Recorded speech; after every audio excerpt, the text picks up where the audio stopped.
Donald Trump. So some breaking news on this matter as we continue to follow the fallout from the existence of that recording. Congressman Ted Lieu joins me now. He's a Democrat from California. He called on the FBI to investigate that payment to Karen McDougal earlier this year. And Congressman, I have to start with this, the revelation that this tape exists. Your reaction to it? Thank you, David, for your question. First, let me say that as a former prosecutor, this large payment to Karen McDougal during the middle of a presidential campaign looks like a violation of campaign finance laws. And because it exceeded $25,000, it will constitute a felony violation. It's one reason Congresswoman Kathleen Rice and I called earlier this year for the FBI to investigate. And now we know that the president was directly involved because of the tapes. And it's also very surprising that the White House attorneys waived attorney-client privilege. I don't really understand why they would do that, but apparently they did. Let me just, again, you wrote this letter with this congressman, your colleague from Long Island, asking the FBI to look into this. Is your interest principally in this campaign finance angle? Yes. I mean, I think that the president having an affair with Karen McDougal, that's something the American people can judge him on. But violating campaign finance laws and to have such a large payment, that is a felony. That is something all of us should be concerned about, and that's why law enforcement needs to investigate. And under the laws, they could have given $2,700 to silence Karen McDougal. $150,000 is 50 times over the above limit. That's why it's such a big deal.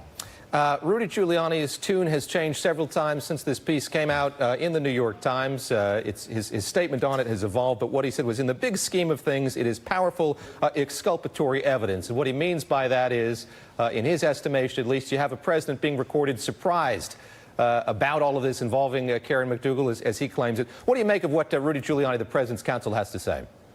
Rudy Giuliani has gone on national TV and lied before, so I don't take a lot of stock in what he says. But if that's what he believes, then he should request that tapes be released. This is not just one example. There's multiple examples. We've got the whole Stormy Daniels payment as well.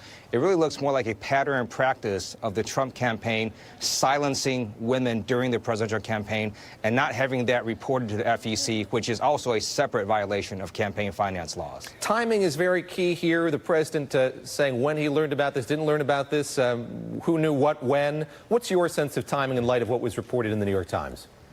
Well, what we know is that the White House and the president have consistently denied stories until the evidence comes out contradicting them. So for the longest time, Michael Cohen and the president denied any involvement with any of these payments. Now we know there were payments to Stormy Daniels, there was payment to Karen McDougal, and with these tapes, it shows that the president himself was directly involved, which means he may be part of a felony conspiracy, and that's why it needs to be investigated. You wrote this letter to the FBI asking them to investigate this. What did you hear back? What's your sense of the degree to which the government is taking this seriously? Normally, the FBI does not respond back when you write letters requesting they investigate, but the fact is they, in fact, investigated. And by the way, the president's tweet this morning is simply wrong. The FBI did not break into Cohen's office. They had a search warrant. A judge approved the search warrant, and Michael Cohen himself said the FBI were very courteous during their search.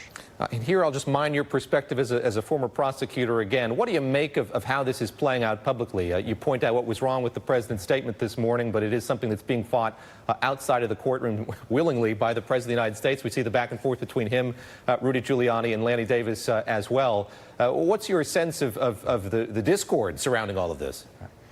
So if you're a defendant and you can't keep your story straight, it generally means you did something wrong. And what we see is Rudy Giuliani changing statements. We see the White House changing statements.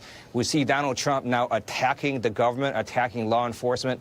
That's what happens when you don't have the evidence or the law on your side. And I think that's why we're seeing the White House with all these inconsistent messages. Let me pivot here lastly, ask you about another issue, and that is involving the Chinese company ZTE. You were very outspoken about the administration's willingness to ease sanctions or restrictions on that company in light of it disrespecting, not holding firm to requirements that were put in place by the U.S. Treasury Department. This was something that was inserted into the defense spending bill on the Senate side. It's been reconciled with the House, and it's evaporated. It's gone now. And I just want to get your reaction to that. This company being allowed to work, I guess, not with the public sector here in the U.S., but with the private sector. Your reaction to that?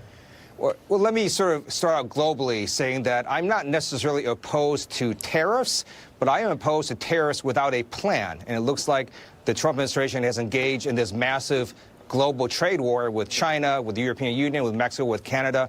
And then they will do random things like exempt a company like ZTE, even though that company has violated sanctions and done trading with America's adversaries. So from a national security perspective, this should not have happened. I don't really understand why Donald Trump himself has such a personal affinity with this one Chinese company, and I think that should be looked at by Congress during our oversight hearings. Yeah, I want you to react to something that Senator Marco Rubio tweeted out. We'll treat it as a statement from him. Given the specific details many of my Senate colleagues know about ZTE, he wrote, and how China intends to use them against the U.S., I'm surprised that they caved so easily in conference. I want to ask you about that as well, just how quickly this happened here.